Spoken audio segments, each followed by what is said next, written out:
वकालत करते हैं मुसलमान धर्म के प्रवक्ता, मांस खाने की वकालत करते हैं।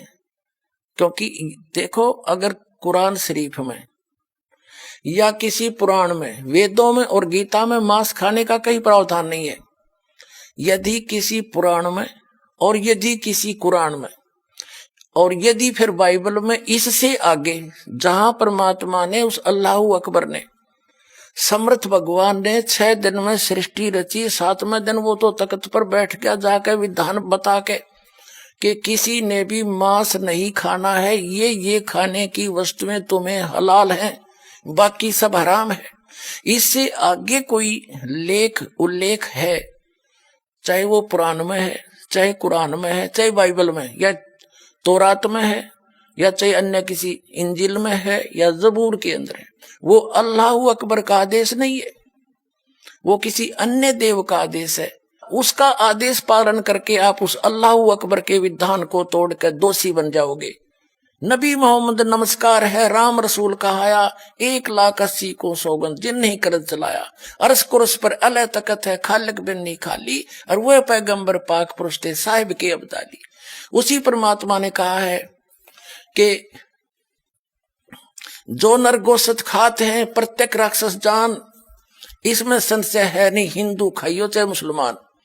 कहते जो मांस खाते हो प्रत्येक राक्षस है, चाहे हिंदू हो चाहे मुसलमान। ये तुमने अपना फार्मूले आप बना रखे, उन महापुरुषों के आदेश नहीं है। कहते हैं मांस खावे सो ढेढ़ सब, और मद पीवे सो नीच, और कुल की दुर्मति पर हरे, भगवान कहे सो ऊंच। कहते मांस खावे सब ढेढ़ है, चाहे हिंदू है चाहे मुसलमान, सिख है या ईसाई।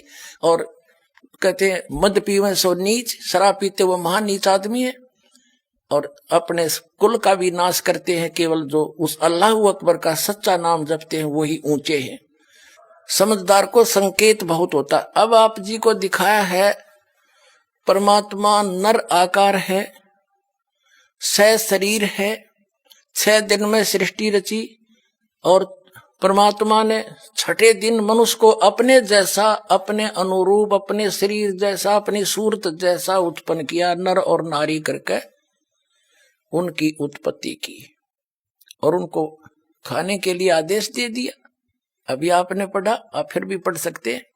और आगे फिर वो क्या कहता है देखो, और परमेश्वर ने कहा, नर और नारी करके उनकी सृष्टि की, और परमेश्वर ने उनको आशीष दी, उनसे कहा फूलो फलो और पृथ्वी पर भर जाओ, और उसको अपने वश में कर लो, और समुद्र की मछलियों तथा आकाश के पक्षियों और पृथ्वी पर रेंगने वाले जंतुओं पर अधिकार रखो। यानी उनसे, जैसे इंसान ने शेर तक को काबू कर लिया, हाथियों को भी बांध लिया, तो इस ऐसे कंट्रोल करने के लिए कहा उन्होंने।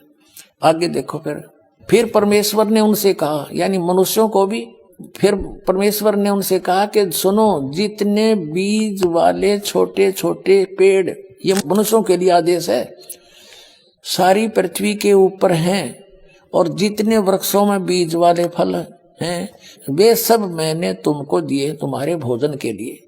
मनुष्य के लिए उस अल्लाह ताला का आदेश, अल्लाह अकबर, जिसने 6 दिन में सृष्टि रची, 7वें दिन तख्त पर जा बैठा, वो है अल्लाह अकबर है, वो अल्लाह कबीर है, वो कंप्लीट गॉड है, वो सर्जनहार है, वो क्रिएटर है।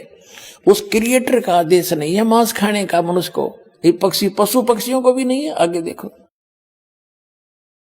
तुम्हारे भोजन के लिए, ये तो मनुष्यों के लिए। आगे देखो, यहां आगे हम, और जितने पृथ्वी के पशु और आकाश के पक्षी और पृथ्वी पर रेंगने वाले जंतु हैं, जिनमें जीवन का प्राण है, उन सब के खाने के लिए मैंने सब हरे हरे छोटे पेड़ दिए, और वैसा ही हो गया, यानी घास फूस से।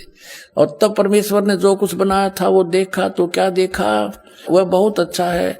तथा सांझ हुई फिर भोर हुआ, इस प्रकार ये 6वां दिन हो गया। अब 7वां दिन, यूं आकाश और पृथ्वी और उनकी सारी सेना का बनाना समाप्त हो गया, और परमेश्वर ने अपना काम जिसे वह करता था 7वें दिन समाप्त किया, और उसने अपने किए हुए सारे काम से 7वें दिन विश्राम किया। और परमेश्वर ने 7वें दिन को आशीष दी और पवित्र ठहराया, क्योंकि उसमें उसने सृष्टि की रचना के अपने सारे काम से विश्राम लिया। ठीक, अपने आत्माओं, जो क्रिएटर है, जो सबका रचनहार है, जो अल्लाहू अकबर है, जो सुप्रीम गॉड है, उसने 6 दिन में सृष्टि रची, 7वें दिन तख्त पर जा बैठा।